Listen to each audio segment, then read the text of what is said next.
اینا بعد رو ما لایو دایره 5 میگم با فکرم او پارش افغانستانه نه که نشون داده اون قشلاق افغانو اما او پاره او افغانستان بوده این پاره چه قشلاق جا بختور این طرف کشت کشت ها ولی بعد کش دشت جونه نزدیکی دشت دشت جونه ماشاءالله خیلی که الله او میبینیم که دایره 5 میبینیم که چه خبر شد ان شاء الله نه که هوای تازهش خوب بوده شروع بوده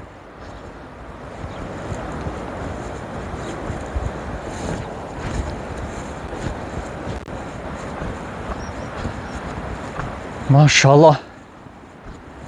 خیلی سالخین خیلی هوای تازه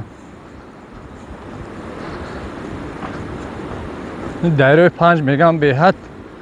مهمه دوره شخصانی که خواهش گذاشتن سرحد قزاقستان را از شهر مسکو دارند برای شما بهترین کمپانی را توصیه می‌دهیم. کمپانی دارای ماشین‌های زمانوی است. شما را آمده از جای زیستتان گرفته با سرحد قزاقستان برده و ساق سلامت با خواست الله آورده میرسانند. در دکومنت‌ها یگان مشکلی باشد خودشان حل می‌کنند و خوبی کمپانی در این است که برای زنها امکانیت رفتن را داده است با ماشین‌های مخصوص و راننده زن باشد و از نام شبکه دکتر بختیار گپ زنید برای شما تخفیف کرده می شود. معلومات بیشتر بر رقم های روی اکران بوده تماس بگیرید.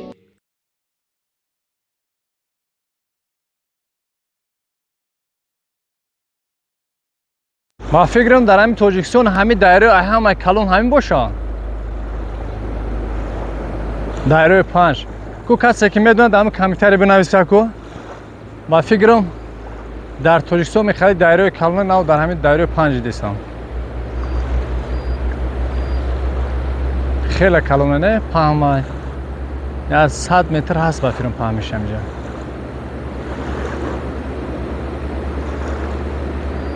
ماشاءالله انا خیلی انشالله همون چیزا نشونته برفای طوری کن یک جو همه برف است سبحان الله چقدر کوه بلنده طرفی اوست و اوانو خیلی حوض میریم دیو خیلی بچه ها اینجا توت بوده توت زور نشده اگه توت نشون میتیم این اجرو اینجا توت نه غوری کده نه توت شده سه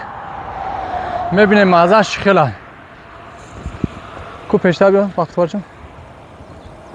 ماشاءالله کو بینیم که چی مزه داره تو بیستو تعریف میرن تو دشت جونه کن اینا چپس خیلی سفیدی خوشگل بسم الله نبوته یک باید من تورش برام ایتا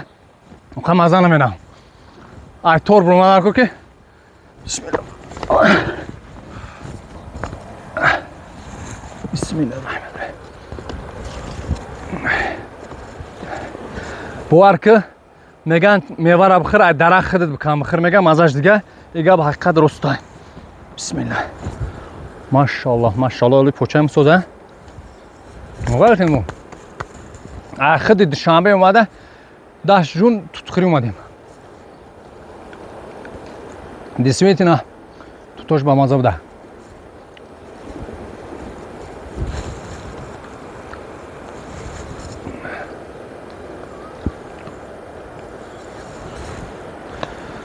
باور که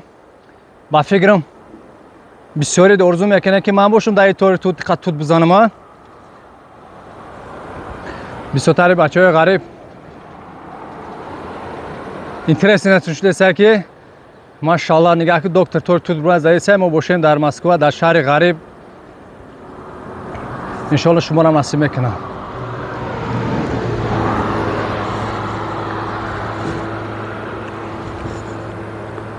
اسماعیل اینجا بیا تمام بکشوش